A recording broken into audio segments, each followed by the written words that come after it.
नन्ही सी आंखें और मुड़ी हुई उंगलियां थी। ये बात तब की है जब दुनिया मेरे लिए सोई हुई थी। नन्ही सी आंखें और मुड़ी हुई उंगलियां थी। ये बात तब की है जब दुनिया मेरे लिए सोई हुई थी। नंगे से शरीर पे नया कपड़ा पहनाता था।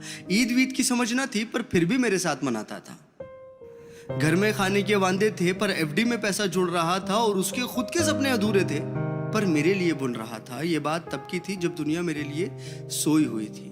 वक्त कटा, साल बढ़ा पर तब भी सब अनजान था। मैं फिर भी उसकी जान था। बिस्तर को गीला करना हो या फिर रातों को रोना, एक बाप ही था जिससे छीना मैंने उसका सोना था। सुबह फजर तक गोदों में खिलाता, झूलों में हिलाता, फिर दिन में कमाता, शाम में चला आता। कभी खुद से परेशान, कभी दुनिया का सताया था। एक बाप ही था जिसने मुझे रोते हुए हंसाया था। अल्फाजों से तो गूंगा था मैं, पर वो मेरे इशारे समझ रहा था। मैं खुद इस बात से हैरान हूं आज कि कल वो मुझे किस तरह पढ़ रहा था।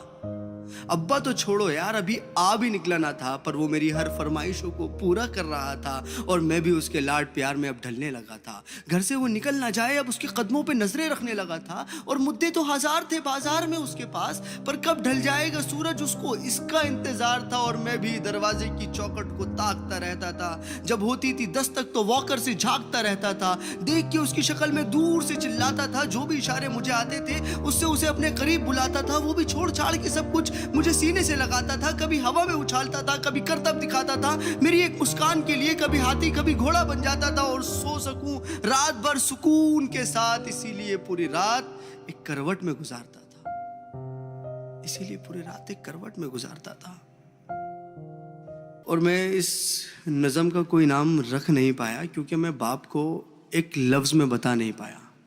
Thank you.